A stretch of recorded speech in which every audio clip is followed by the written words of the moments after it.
Hey, welcome in. Happy Friday. Welcome in. It's the PHNX Cardinals podcast, your premier Arizona Cardinal podcast, live from Studio K on a Football Friday, presented by our friends at Circle K. I'm Johnny Venerable, joined on this Football Friday in Studio K, Mr. Damon, Dawg, host, producer extraordinaire. Bo Brock will be back on a Monday. We are just roughly 4 days away from the start of training camp 2024 with the Arizona Cardinals, Damon.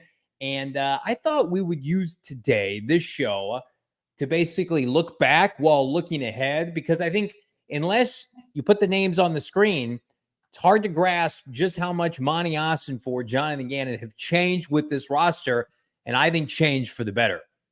Yeah, for sure. I mean, you're just look at the offense, like the talent level on the offense. You're talking about going from throwing the football to Hollywood Brown to Marvin Harrison Jr., from Zach Ertz to Trey McBride. Like, you're going from, players that are kind of on the downturn of their career to guys that they're on the upturn, like guys that you expect to get better and better over the next couple of seasons.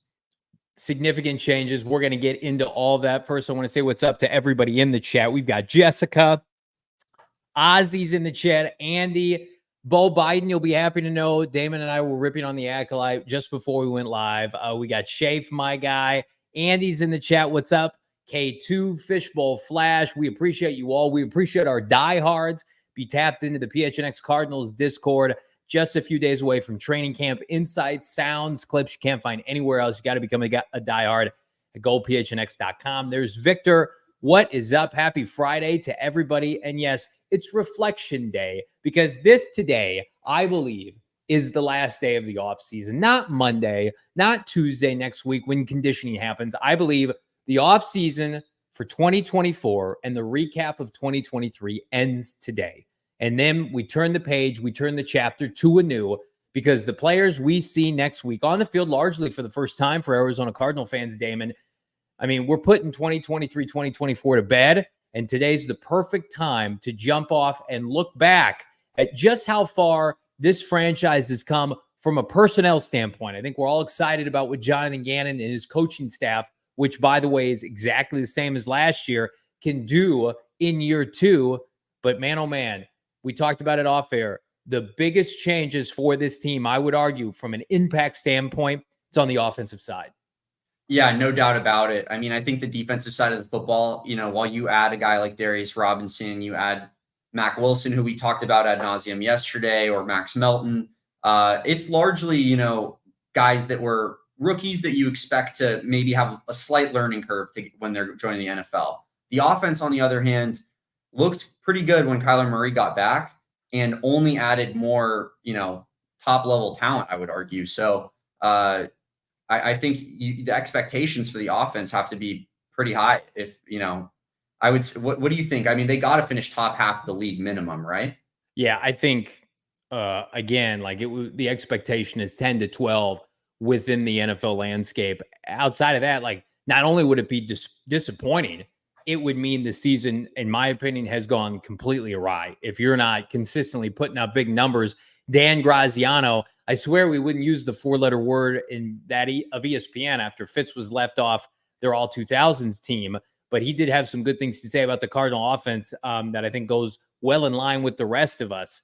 But let's look at that offensive change from last year to this year. And again, we pull this up on the screen, Damon, Dawg. This is not the start of the regular season. This is not the start of the preseason necessarily. When they were taking ones and twos with the offense last year at training camp, this is who was on the field. Colt McCoy was your quarterback one when you opened up training camp. James Conner was your RB1, no issue there. Hollywood Brown was listed atop the depth chart. Michael Wilson forced the issue and overtook Zach Pascal. I could have easily put Zach Pascal over Hollywood Brown, or excuse me, Michael Wilson in this scenario, and it would have been, I mean, your face would have melted off. But I said, you know what? We'll give, Michael Wilson his due. He earned it at the start of training camp last year. But then you mentioned Rondale Moore was your starting slot receiver, and Zach Ertz was your starting tight end. So just looking at that group, Colt McCoy, James Conner, Hollywood Brown, and Zach Ertz were all external acquisitions. And I'll emphasize why that matters in a second. Whereas Rondale Moore, huge bust in the second round. Michael Wilson was really the only one internally that they have drafted that we were excited about last year. I mean, when we would go to training camp, when we would talk to Cardinal fans, it was Michael Wilson is all I want to see right now. Yeah, I've seen, Colt McCoy for the last couple of years and Hollywood Brown's in and out of the lineup and he can't stay healthy. And I don't need to see any more Rondale Moore. It was, hey, who's this number 14 guy out of Stanford? He's really making some impressive plays. That was all we had to cling to, Damon, from last year. I mean, I guess the hope was that Hollywood Brown was going to have some big contract season. But then again, even as a Cardinals fan, that there's good and bad with that, because if he was to have, gone off or whatever, say he gets 1,200 yards or something, and then the Cardinals sign him to a longer term deal. Now maybe they don't draft Marvin fourth overall. So that would probably be a bad scenario if he had a good season last year. And the rest of this list is just really uninspiring. Rondale Moore, we were talking about moving him to running back at one point. Think about that, Johnny. Yeah, well, they played him at running back at times last year. I mean, they would use him on, jet sweeps and dive or draw plays out of the gun last year. I mean, he was not a traditional slot receiver like the second half of the year. Obviously, Greg Dortch, who we're going to talk about here in a second, played a big part in that. But, I mean, Zach Ertz, injury concerns, Hollywood Brown, injury concerns, Colt McCoy, he had a dead arm, basically. He just couldn't throw the football. And then James Conner missed time. I mean, it was an offense that, even at its best, had a ceiling of about 20th to 22nd in the NFL. I think that's generous. Yeah, right? I mean, if Colt McCoy's your quarterback, I think Kyler is he lifts the floor of that, and probably with Kyler that's accurate. But without Kyler, I mean, that I would say it on paper it looks like probably the worst offensive skill group in the league. Yeah, for sure. And a lot of people assume that they were going to lose every game in part because of this offense, but it's night and day compared to this group that they're going to be trotting out next week. Of course, Kyler Murray making his triumphant return to training camp, didn't participate last year, was off to the side, was on the physically unable to perform, getting ready for his eventual midseason return last year. He's fully healthy now. We've talked about it ad nauseum this offseason. I mean, if Colt McCoy was your QB1 this year, Kyler Murray is 10 times better than what you got from Colt McCoy, and that might be not aggressive enough of a projection. Here's what I will say. James Conner, to me, carried this team, was the MVP of this offense. He deserves this. I think this is his swan song with the Arizona Cardinals. I think this is his last year under contract for a reason. I think James Conner has another big year, but I do think this is the last time that we're going to be putting up, these kind of graphics and talking about number 6. Yeah, but I think that it's not going to be the conventional type of swan song year that you typically see. Yeah, I think most of the time the way that you would see it most of the time would be how Zach Ertz played out last year, right? Which is every time we throw this guy the football, something bad happens. He can't break a tackle. He barely can even catch it at this point. We need him off this roster as fast as possible. Whereas I think James Conner is probably going to clean up this year. And the Cardinals, just from a team building standpoint, are just going to say, hey, man, we love you. We appreciate you. We think you're a great leader. But it's time to, turn the next page when it comes to this era of Cardinals football. And we want to get younger at this position. Yeah, Trey Benson, Michael Carter Jr. are going to have opportunities this year. I hope, and I think they will take advantage. But again, I don't expect James Conner's effectiveness to go down. I still think he's somebody who can get 5 yards per clip. I think he's somebody that's going to be deadly in the red zone. I think he's going to be a tone setter to help you finish games in the fourth quarter. But he's not going to be the focal point of your offense like he once was. Let's go back to that graphic, Damon, if we could. I think the biggest change, I think you would agree with me, is outside of Kyler Murray, who was on the roster last year, the biggest external change is one MHJ, Marvin Harrison Jr., taking over for Hollywood Brown. And at face value, a casual might suggest, well, Hollywood Brown's been in the NFL. He's proven things in the NFL. Marvin Harrison Jr. is a rookie. Hollywood Brown was not the best receiver on this team. Michael Wilson was last year. Hollywood Brown lost reps in part because he was injured. But at the same time, I just think right now he's a low-end number 2 at best in the NFL. Marvin Harrison Jr. projects to be a 1A receiver the minute he steps on a playing field. We talk about it ad nauseum every time a player, whether it's Trey McBride or Michael Wilson or Kyler Murray, talks about MHJ. They talk about him like he's a 10-year vet.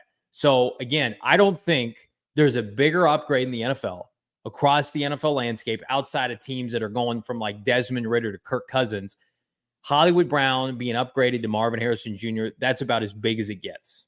Yeah, it's almost like when I was putting this graphic together, it almost felt a little disrespectful putting them on the same line. You know, it's like Marvin, like they're not in the same club. Hollywood can't get into the club that Marvin's getting into. Marvin's getting bottle service. You know, that's right. It's a completely different like realm of wide receiver that we're talking about here.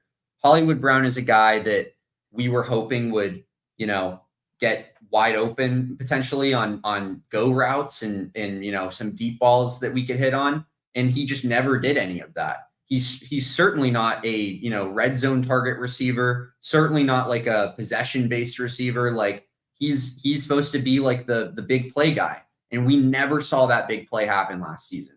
So, I mean, the difference there is Marv is everything I just listed. He's the possession guy. He's the red zone guy. He's the big play guy. And that's why Marv is special, because he's all of that wrapped into one.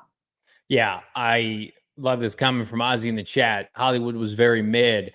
And to your point, Damon Dawg, I can't remember an impact play from Hollywood Brown really outside of, I think he had the game-winning touchdown against Dallas last year, and he had a solid game against the Cowboys. But I mean, there were so many instances where he just didn't show up on Sundays. He was just empty in the box score. That Dallas game, like, yeah, I think he did catch that game-winning touchdown, but like, I honestly, like, I think Josh Dobbs deserves the credit for that game more than Hollywood. No doubt. Like that wasn't like a play where I was like, wow, Hollywood really put the team on his back there. Like, do you remember Greg Dortch against the Bears last year? That play he had against the Bears? Of course, yeah. That alone was miles clear of anything that Hollywood Brown did on the field last season. Like, that was a ridiculous play by Greg Dortch. And I mean, I've said it all year last year when we were watching this team, like Hollywood Brown and Rondale Moore are just not winning football players to me. Like those aren't guys that are moving the needle, that are, you know, helping put points up on the board. They're just kind of like Jags. They're there. And you don't pay those guys money. And it sucks that the draft capital that the Cardinals used on those guys was what it was. Yeah. And I think this current regime felt that they owed it to themselves based off of using a first rounder and a second rounder on the two of them, that they needed to give them an opportunity to try to, you know, show that they can be worth those picks. And then they watched one season of it and they said, we're good. We'll let Hollywood walk for nothing. And we'll trade, you know, Rondale Moore for a second string quarterback. You know, I think back to last trading deadline, and the Cardinals, make no mistake, they had offers. They had teams calling about Hollywood Brown.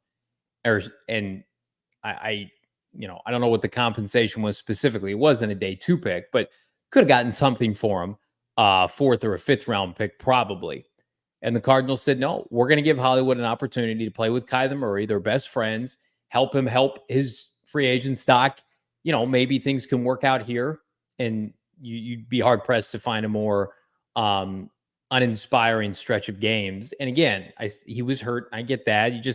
He wasn't an impact player. And so for the Arizona Cardinals, it made all the sense in the world. I know there were a lot of uninformed people in the media, and unfortunately, some of those people were here locally, that said you have to extend the contract out to Hollywood Brown. Why? He doesn't fit anything that this team wants to do offensively. Like, if Greg Dortch is the outlier, the prototype is you're over 6 foot, you're physical, and you play every game. It's the antithesis of what Hollywood Brown is. So it was the easiest decision. And again, you mentioned it as it relates to the draft compensation. Like, I'm sorry, it's a Steve Keim move. I'm looking at Michael Bidwell, and it's just like, I gave this guy 6 months in our program. Nice guy.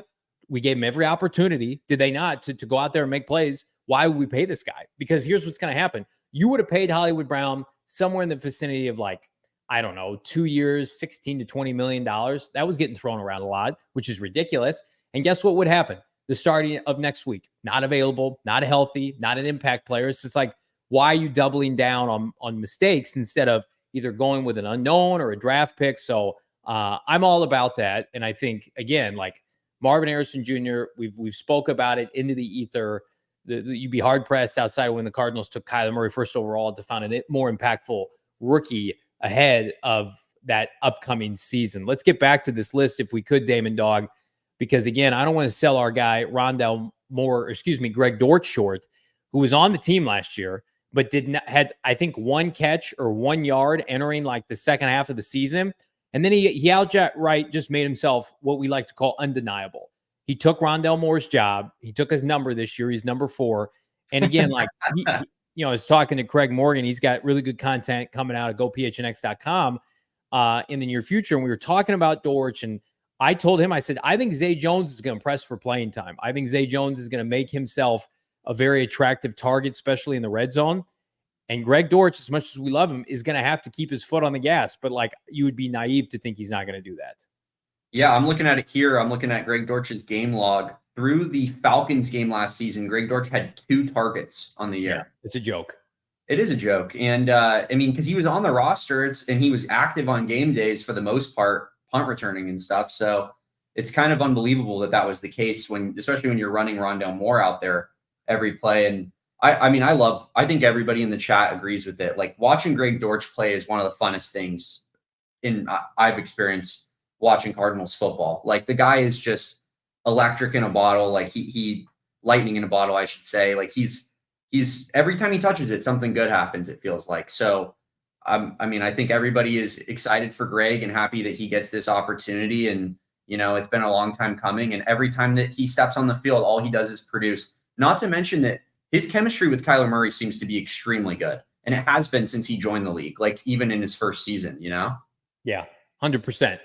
Again, I think he's going to be a primary returner. And I think every time he's on the field, he makes big plays happen. And I would hate to be the number 3 or 4 corner that has to go up against Greg Dortch each and every NFL Sunday. And then that brings us to Mr. Tight End 1, who had to wait until about 5 games in last season. Now, to his detriment, he was limping a soft tissue injury, I think, during training camp last year. That means Trey McBride, but he responded in 12 games with over 800 yards. He's the best modern NFL tight end this franchise has ever had. And again, just because, Kyler and James and Trey were on the team last year with Dortch, that doesn't mean that it's not as or more impactful when they start the season healthy and in the starting lineup. Like, Zach Ertz got too many targets. He's a good soldier, had a relationship with JG. Trey McBride had to force the issue, and it took an Ertz injury to do that. So, again, I think the sky's the limit. Like, as much as I'm high on everybody else on this list, if you ask me who has the chance to make the all-pro team out of these 6 guys on the right-hand side, I think your best bet, money-wise, gambling-wise, is Trey McBride. Trey McBride, if you're looking at the end of the year and you said one offensive player in this group made all-pro, I would say it would be Trey McBride. I think that's a good point. I'm looking at this here now. Zach Ertz had 43 targets through 7 games, Johnny. How many? 27 of those. Now do Trey McBride. I mean, it's like they almost play different sports. And we're talking about, I think, Hollywood to Marvin and Rondell to Greg Dortch is like, those are massive upgrades. Don't get me wrong. Yeah. But, and I know, and like you said, Trey McBride, he was definitely on the roster last year. It's not as if he wasn't playing any snaps, through the early parts of the season, but it's different. And to me, this is the biggest upgrade out of all of the ones on this list here. Well, I mean, this other than Colt and Kyler, but that's a given. So, like, Zach Ertz was literally a corpse walking around. It was Weekend at Bernie's last year with Zach. It was Weekend at Bernie's. They would have, poor. That's probably why Rondell was so bad. He was having to carry Zach Ertz around the field and use his legs to walk and stuff to try to make him better at football. And meanwhile, you have Trey McBride here. I have his stats up. Like, I don't know if I can get this real quick, but like, the guy, so Zach Ertz, he had 16 more targets than catches. Yeah. Trey McBride played the whole season and had 25 more targets than catches. Yeah, he had 81 catches and on 106 attempts. Yeah, so like the ratio 9 there. targets separated the two in terms of non-converted catches in a very small sample size for Ertz and a much larger one for Trey McBride. again, like Trey McBride, you saw it with his hands too, like going up and getting the football. That one catch over the middle at Heinz Field against the Steelers in the rain. I mean, he's a different level. And again, it's not to knock Zach Ertz like the person. Like he did those kind of things 5 to 7 years ago in Philadelphia. His time is up though. And I think he and Cliff Kingsbury with the Commanders, that's a tough sell. After watching both those individuals operate in Arizona the last couple of years, that's a tough. Tommy Ball is going to be electric next year. You got Austin Eckler, Zach Ertz, Bobby Wagner. These guys are going to be unstoppable. Oh wait, I forgot. We're in 2024, not 2019 anymore. My bad. Pray for Jaden Daniels. Pray for him. That's the offensive side. Real quick, I do want to highlight some of the upgrades defensively. And again, this is not by any means the entirety. I threw this up on Twitter earlier today. And again, this to me, more notable departures kind of taken out. I hate to use this term, taken out the trash. But these guys were you talk about the definition of mid. The Cardinals started these said players defensively to begin camp last year. Leki Fotu, Jonathan Ledbetter, and Carlos Watkins were on your defensive line rotation. And Fotu and Ledbetter were replacement level players. Watkins got hurt. Isaiah Simmons was an anomaly, and they traded him for pennies on the dollar right after the preseason. Isaiah Simmons, again, not an impact player. Josh Woods was kind of all over the place. He ended up getting beat out by Chris Barnes. And again, I like Josh Woods. We've had him on the show. He's not signed to an active roster yet. Marco Wilson, huge disappointment. He had every opportunity to take that job by the throat with Jonathan Gannon. He went the opposite. He was maybe the most unwatchable corner in the NFL last year. And the Cardinals just eventually said, get out of here. We can't do this anymore. And then I'll pour one out. Antonio Hamilton Sr., nice guy, solid veteran, well over 30, just kind of aged out a little bit, was a addition of the prior regime. But these defensive departures, as bad as it was on the offensive side, I would argue, Damon, this is significantly worse. I mean, you started this off by saying, talk about mid. That's genuinely disrespectful to mid, John. It is. It is a mid disrespect. Yeah, I mean, mid is significantly better than the departures on this list. And I mean, this is a team you would see, suiting up for the St. Louis Battlehawks. That's what when I look at those players, that's what I think. And then meanwhile, you look below and, you have a first round pick D lineman. You have, a couple D linemen that are veterans that have proven that they can start in this league. You have Sean Murphy-Bunting, who's won a Super Bowl as a big piece on that team. Had a great playoff run. And then you have Max Melton, who was a second round pick corner. So, I mean, there's at least upside there. While maybe me personally, I'm not super high on the defense this year. I kind of expect them to finish somewhere in the 20s, maybe low 20s. It's significantly better than what I'm looking at up top here. And part of that defensive ranking as well, I will say, is I think the offense is going to be really good. So therefore, you're going to give up more points when your offense is putting up a lot of points. That's right. How things work in football. So it's not to say that they're necessarily going to be bad, but I think it's kind of a process on the defensive side of the football. And this is only year 2, but I mean, they really started out in a pretty low place in terms of year 1. So it's only up from here.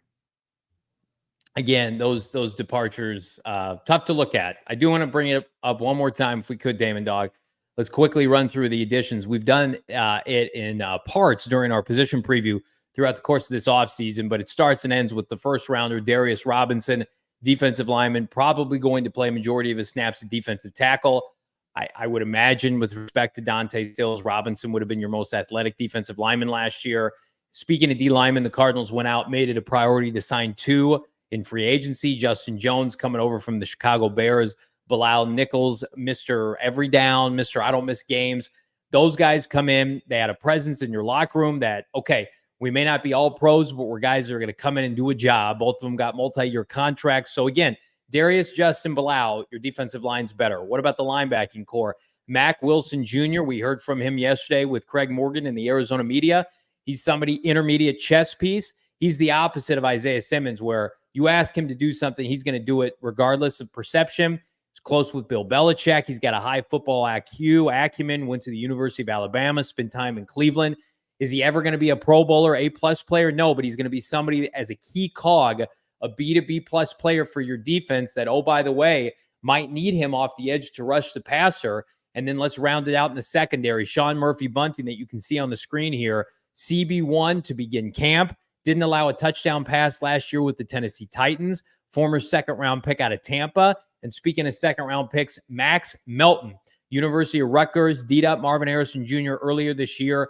Every single edition, long, athletic, and young. Nobody is over 30 years old. When they talk about last year to this year, it is about getting youth in that locker room, athleticism, and speed, and then you let your coaches take over. Everybody's probably sick of me saying this, but at the end of the day, I truly believe one of the biggest indictments of Keim, Cliff, and Vance Joseph is that they could not develop young talent. So they went out in free agency and they got what they thought were player coaches. Hey, Rodney Hudson. Hey, J.J. Watt. Hey, A.J. Green. Come in and develop our guys because we don't know what the fuck we're doing. And so at the end of the day, you got a bunch of entitled people that were overpaid at times. Not everybody. J.J. Watt wasn't like that. But there were some guys out there just looking to cash checks. Okay, go develop our rookies. Go take a Zaven Collins under your wing, right? Go help these guys. And it never came to fruition. Now it's, okay, we have some educators, some people who know what they're doing from a coaching standpoint. Let's just focus on the personnel piece. And oh, by the way, all these guys, unlike an Isaiah Simmons, they love the game of football. They don't love what football gives to them and provides to them. They love to compete. So again, they're not household names, but they fit exactly with what Monti Ossenfort and Jonathan Gannon want to do with this team. I think that obviously, like they trust their coaching staff now. Yeah. Like that's the major difference. Is like, yeah, they know they want to get guys with high character, high football character, guys that love football, like you mentioned, and then also, you know, people with high RAS scores or at the NFL Combine, you know, like athletic type players. So that because they believe that when they get those guys in their system, they can make it work with them. Whereas, like, obviously, you know, they didn't feel that way necessarily with the last coaching staff. There's a couple comments that made me laugh that I wanted to highlight real quick. Ozzy says that watching Marco Wilson ruined his love for the game last season. Man, you hate to see that. Well, Max Melton's going to win it back. And then Owen here says they made Kyron Williams look like Barry Sanders. They did. They absolutely really did. That game was pretty hard to watch. That game was like the second half in particular of that game was like almost as hard to watch as the Browns game, even though the score was a lot closer. Just getting it just shoved down your throat for 30 minutes, like that was tough to watch. Let's get to the super chat. Bo Biden, $4.99. Sorry I never DM'd you, JV. Can't show my real identity. How about that? But I will say I've held the line, and I've been Bo's uneaten steak and alpha male, JV. We appreciate that, my fellow Star Wars junkie. Thank you so much for that super chat on a football Friday. We're fired up. People? Yeah, maybe. No idea. That's good stuff, man. Just really a week away. Preseason previews coming up. The Cardinals, of course, open with a home game against I believe the New Orleans Saints. We've got so much to cover, so much content coming from training camp. And again, if you haven't downloaded Bet365 yet to keep tabs on all things gambling with the NFL, NHL, Major League Baseball in full effect. How about NBA Summer League? Bet365 has got you covered at 90 million users worldwide, 780,000 events each year. PHNX is going to hook you up with the bonus code PHNX365. They have pioneered live in-game betting across 78 different sports. Again, 90 million users worldwide. I'm one of them. I've been itching to dabble on some preseason football action, and I'm using the bonus code PHNX365 to get hooked up. Deposit just $10 in your newly created account and then place a mere $5 bet on anything you want, and you're going to get $150 in bonus bets instantly to do what you choose. People have been shooting us their winning tickets from Bet365. Love seeing that. Plus, if you're interested in going a little bit bigger here, you can do the first bet safety net offer by placing a bet up to $1,000. And if your qualifying bet loses, you receive a matched refund in bonus bets. No questions asked. Again, got to be here, located in Arizona. Got to be 21 years and older. And you got to use the bonus code PHNX365. Download Bet365 app today. Now, if you or someone you know Has a gambling problem? You want some help? Call 1-800-NEXT-STEP. Text NEXT STEP to 53342 or visit problemgambling.az.gov, Damon, for more information. Yeah, Johnny, we have a little bit of a crisis here at PHNX HQ. It is a water scarcity. And on my way in today, I had to make my quick stop at Circle K. There you go. They have the best deal in water. Did you know that? I mean, I got 4 of these guys for $5. That's excellent. Hard to beat that. 1 liter bottles of water. Picked up Totri an energy drink. It was a good little stop at Circle K on the way in. Of course, this studio is Studio K, sponsored by our friends over at Circle K. We got the great snack cart behind me. I just, every time I see a Circle K logo, it just warms my heart a little bit. It's the people's gas station. Everyone knows that. And when you sign up for the Inner Circle now, you'll save 25 cents per gallon on your first 5 fill-ups, and then you'll save 3 cents per gallon every day. Then when you spend enough, you'll become a premium member like me and Johnny are, and you'll get 5 cents per gallon off with every fill up, which is, if you don't like a free, just, little 5 cents off per gallon every time, I don't know what to tell you. It's just free money sitting there right there in front of your nose. Not to mention you get 10 cents off Polar Pops as well. And they have all sorts of Inner Circle offers on, candy, snacks, drinks, energy drinks, even alcohol. So you're not going to want to miss it at Circle K. Pop into your nearest Circle K. I know you're listening right now, and I'm speaking to you specifically, listener. There is a Circle K that you could throw a rock from right now and hit outside of your window. I know it's for a fact because this is Arizona, and that's the beauty of Circle K. Join the Inner Circle for free by downloading the Circle K app today. Terms and conditions apply at participating locations. Visit CircleK.com for more details. Good stuff. Circle K, always on the money, unlike our frenemies at ESPN. Again, yesterday's egregious rankings of the best athletes since 2000, Larry Fitzgerald not included. But today, did they kind of redeem themselves? Dan Graziano, majority, get this, East Coast reporter, covers the Giants, is an ESPN insider, did put out an article today. Who are going to define the NFL season? What players, what entities? And I did not expect to see an Arizona Cardinal on there with everybody and their mom predicting, hey, this team, 4th place, missing the playoffs. Yet there was a little snippet, and it has all to do with our guy down below, Mr. Hold the Line himself, Marvin Harrison Jr. By the way, hit that like button if you're enjoying this Football Friday show. This is what ESPN insider Damon, Dan Graziano, said about the Arizona Cardinals and MHJ. We can pull this up here. I personally believe the Cardinals could have a sneaky good offense. After quarterback Kyler Murray returned from his torn ACL in Week 10 of last season, Arizona had the league's 2nd best rushing attack, only behind Buffalo, and the 9th best offense overall. Imagine that. People actually paying attention. Add in a fully healthy offseason for Murray, who seems rejuvenated under JG, and a year's worth of experience in Drew Petzing's offense, and we could have expected fairly big things, even if the Cardinals had added the most pro-ready wide receiver prospect in recent memory with the 4th pick of the draft. Graziano continues to say, Harrison has occupied the football fans' consciousness for so long that we almost forget about him. But if he's the top prospect the Cardinals and most of the league believe him to be, Arizona's passing game could be set to reach new heights much more quickly than a lot of people are assuming.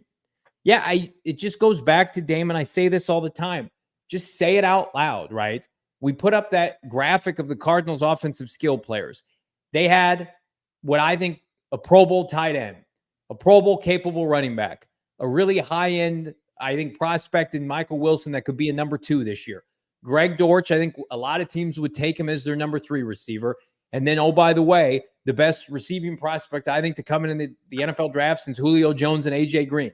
And then Kyler Murray, fresh off a complete offseason. And people think, yeah, this team could be middling.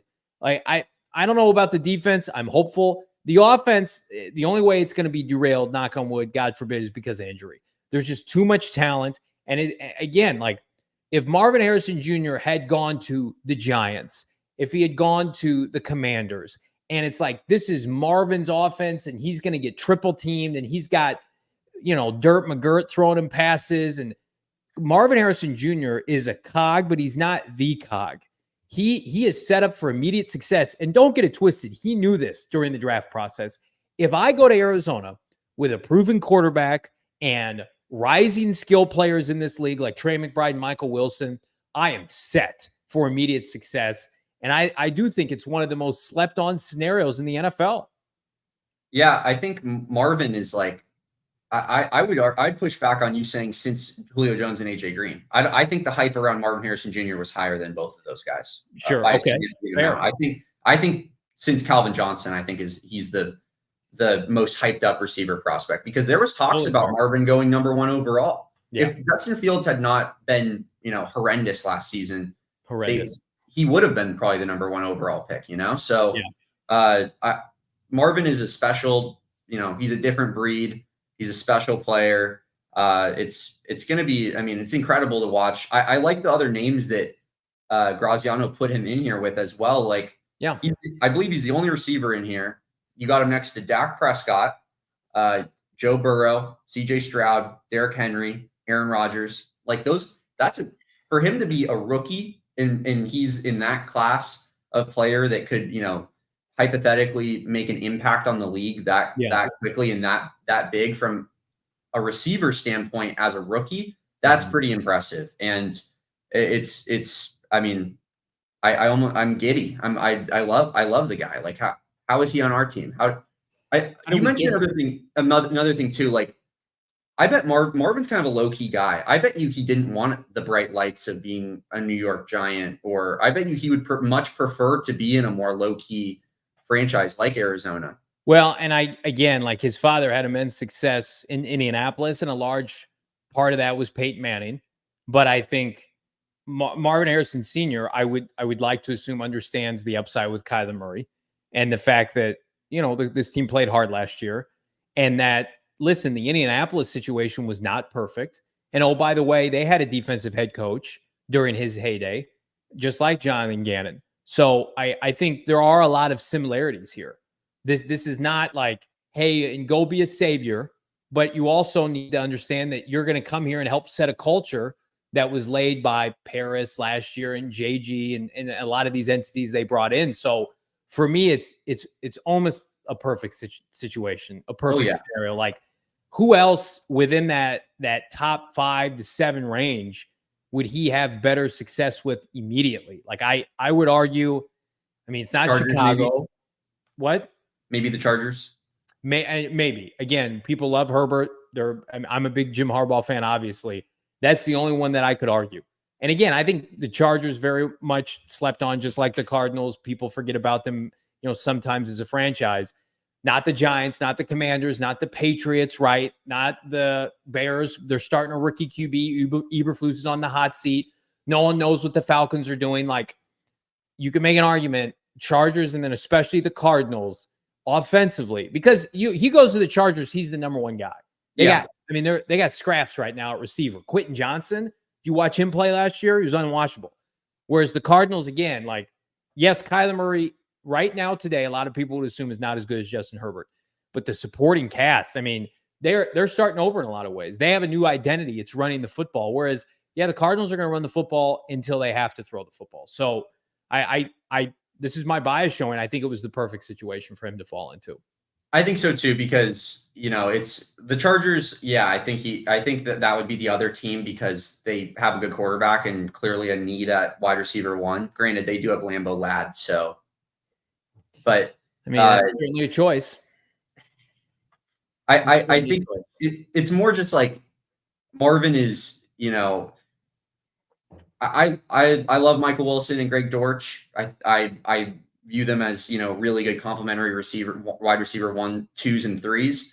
But I'll call it like it is. Like, before we drafted Marvin, we had one of the worst receiving corps in the league still. That's not, you don't look on paper at Michael Wilson, Greg Dortch, and think to yourself, like, man, we're really stocked up at receiver if that's the 2 that you got there, with like Zach Pascal behind him. And, that was before Zay Jones even. So it's Marvin was like the whole time leading up to the draft process, I kept pounding it into the ground. Like, this team needs a receiver. They need a premier receiver, like, badly, really badly. And it couldn't have worked out better, just the way that Matt Prater missed those kicks. And it just really felt like it was like destiny at the end of the day, because you're right. It is a perfect scenario. And like, we're going to have Marvin catching passes from Kyler for the next decade now. Yeah, I agree. Again, like, this is just the tip of the iceberg. It's the coronation of MHJ, even though you can't get his jersey yet, but you can shop the number 18 collection. But this is the first time, certainly not the last time. He's going to be a staple, a fixture at training camp. Should be a staple of your home attire, in your closet, and wherever you go. Hopefully it's training camp next week. It's the number 18 collection right now for sale at gophnx.com, the merchandise locker. Of course, the Maserati t-shirt. All my shirts are dirty right now because I wear them every chance I get. We got the math tee, and of course, my favorite shirt we've ever done, the MHJ tee, Damon Dawg. And you can get any of these shirts right now for free by becoming a diehard at gophnx.com. And again, when you become a diehard, not only do you get a free piece of merch every single year, 20% off any clothing, anytime as a diehard. Plus, you get a free piece of merch every single year. So it's not a one-off. You also get access to the exclusive member Discord. You get an opportunity to get money off events. You get access to all the fabulous content from Craig Morgan, Gerald Bourguet, Jesse Friedman, anybody you want to read at gophnx.com. It is free and unlocked for you to enjoy. Speaking of enjoy, I'm going to tell you right now, I cannot wait to rep this gear this fall when we head to South Beach. Myself, Damon Dawg, Bo Brock, Saul Bookman, and more. PHNX road trip to Miami, October 25th through the 28th.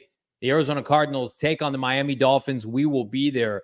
The hotel, beachside, Hollywood Beach, just outside Miami, enjoying the vibes. And again, packages start as low as $12.99. Again, payment plans, they got them. Flights to and from, travel to and from. How about this? A booze cruise, an alumni event, tailgates events. We're going to be hanging out for the course of 4 days. My wife's coming, but I said, buckle up. We're talking Cardinal football with the very best for 4 days straight, en route to getting the dub in South Beach.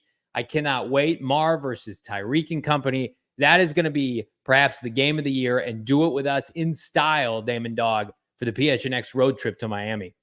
Can't wait to get out to Miami. It's going to be an incredible time. Perfect time for the weather. Hard Rock Stadium, I think it's going to be a little bit more put together than it was for the Copa America final the other day. So we'll see on that one. But it should be an electric game. Fireworks, really. I mean, you're talking about two hypothetically top 10 offenses in the NFL. I think that we would both assume, wouldn't you say, Johnny? Yes, absolutely. I mean, like, take the over. I think the Dolphins are going to take a step back this year compared to last. I still think the offense is too good. Like, Tua's health permitting, until I see Tyreek Hill fall off, I'm just going to assume they're going to be elite. Yeah. I mean, even with Tua unhealthy 2 years ago, I think they were the number 3 offense in the league. So I expect fireworks. I'm taking the over in that one. You know what, Johnny? Over's paying for the trip. It's that simple. That's right. I 100% agree. Love that. Loving these comments here. People are fired up about South Beach. Again, any questions you have as it relates to the trip, we can help you make it happen. DMs are wide open. We want to see you. We want to hang with you. It's an extension of our PHNX Cardinals community this year. And again, can't wait to see all of you. I mean, I can't think of anything better. Arizona in October is pretty elite, and then hard to beat a road trip in Miami late October. So yeah, best of both worlds. I think they'll still have all my pumpkin vibes in late October. We don't need pumpkins though. We're talking about pineapples and, mangoes and coconuts on the beach, Johnny. A little action. Oh yeah. We might put down an unhealthy amount of pina coladas, the two of us. That's right. That's true. Our guy, Bo Brock, who deservedly so is on vacation today, said he was poolside having some drinks and he was ready to fire off some takes, but we did not send him the StreamYard link because we're keeping him housed in carbonite, so to speak, until next week, until he's ready to go. He's such a sicko. He probably would click on the StreamYard. He would. He absolutely would. Yeah. He needs to rest up, family time, because I don't need Bo's family. I love Bo's family calling us in mid-October and said, hey, this guy, he's burnt out. So we're gonna let him recharge this week. Do the second all-city show from poolside in the history of the company. Susie Hunter claimed that for DMVR. So yeah, I was close. This time last year, I did a show from the balcony of a resort my wife and I were at, and I told her no work. And then Joshua Dobbs was traded for, and Isaiah Simmons was cut same day. And I'm like, we're traded, to the Giants. And I'm like, I got to go do a show from the balcony on my phone. I'm sorry. And that's just when you just power through. You just do one of these to your spouse and you power through. You don't make eye contact for about 3 or 4 hours. And then you get the drink menu out, right? Then you take care of business, as a make good after the fact. You worry about the consequences later. I get it. I just, we were poolside and I just, here's the drink menu. Just order whatever and I'll be back when I can. And here's the credit card. I said, I'm just doing a quick hit. It's a quick hit. And then that quick hit turned into like 70 minutes. Yeah. That's usually how it goes on this show. What's the number one thing you're looking forward to ahead of training camp next week, Damon Dawg? Any type of Marvin content. I'm looking for, I want some Marvin pictures. I just like inject it all into my veins. I also I'll be interested to see, I guess, the target share. I mean, I guess we won't really know this from the training camp as much, but it will be interesting to see all the mouths that they have to feed on offense now. Who's going to have to maybe take a little bit of a back seat when it comes to that, Yeah. I'm with you to some extent. I think the one thing I'm looking forward to, and it may not come for a little bit, but I rest assured it's coming. There is going to be about a 12 to 24 hour period in late July, August, where national media is going to look at this team. They're going to see highlights from practice and maybe a little bit during the preseason. And they're like, oh shit, we've undervalued the Cardinals. We've undervalued this offense because we're going to get reports that JJ McCarthy looks like shit, right? And Sam Darnold's not very good. And Jaden Daniels is they're all these takes of the offseason, every team but Arizona having success, and then it's going to flip. And then they're going to turn their attention to the Cardinals. And it's going to be like, hey, the Cardinals might be pretty good. Like this Dan Graziano blurb today feels like the tip of the iceberg. When people are forced to pay attention and their biases and their narratives can't take over in the form of written lists and garbage in the offseason, I think we're going to get a period of time in August where it's just going to be like, oh, maybe we need to tweak these lines a little bit, Vegas. We need to tweak these lines ahead of week 1.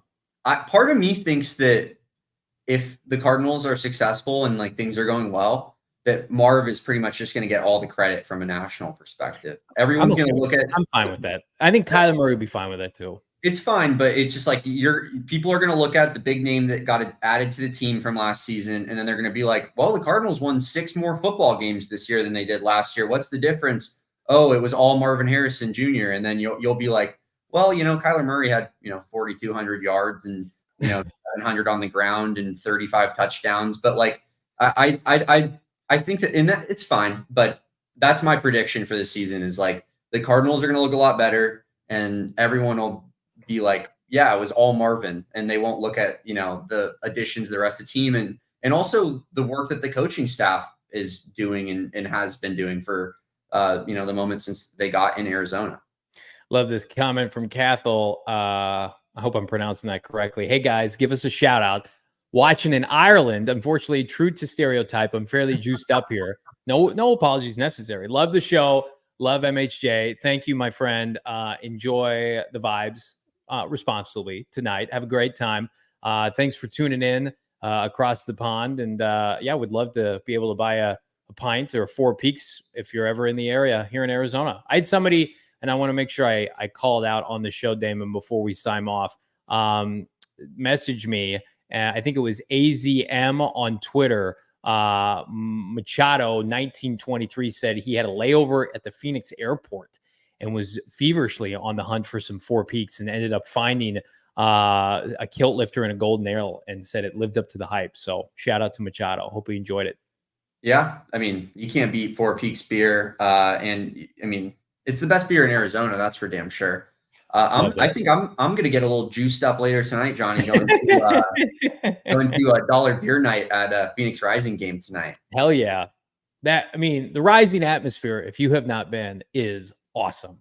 As hot as it is right now, those dollar beers, when they hit Sweet Baby Damon's lips tonight, it's going to be the best vibes you can imagine. last dollar beer night was like maybe a week and a half before the 999 challenge. Yeah. And so I used it as an opportunity to like see if the beer was really going to be as easy as I thought it was going to be. And Yeah.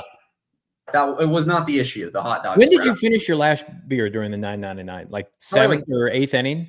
Probably bottom 7, top 8. It wasn't Wow. that wasn't really a struggle. It was the 8th and 9th dog that really got me, not feeling so good. Love that. Ozzy saying you're going to get 15 down tonight. How big are the beers? Are they about this big? Yeah. 12 ounces. Now, well, enjoy it. Have fun, my friend. Everybody have a safe, happy, and healthy weekend, and enjoy the last weekend of the offseason with the Arizona Cardinals. Hit that like on this video. Subscribe to PHNX Sports here on YouTube. Hit that bell. Get notified anytime your boys go live. Again, perfect time right now if you have not done so already. Subscribe to the podcast. We got an exclusive audio-only podcast dropping this weekend. Aaron Schatz is going to join the show. He's going to talk to Bo and I about the prediction he has for the Cardinals and what their ceiling could potentially be. He's liking what he's seeing from the Cardinals offense in particular. Go figure. So again, the only place you can find that is wherever you get your podcast, PHNX Cardinals. Leave us a 5-star review while they're there. And again, for Damon, Dawg, I'm Johnny Venerable. Bo's back on Monday. We'll see you then. Peace. We all silly like the mayor.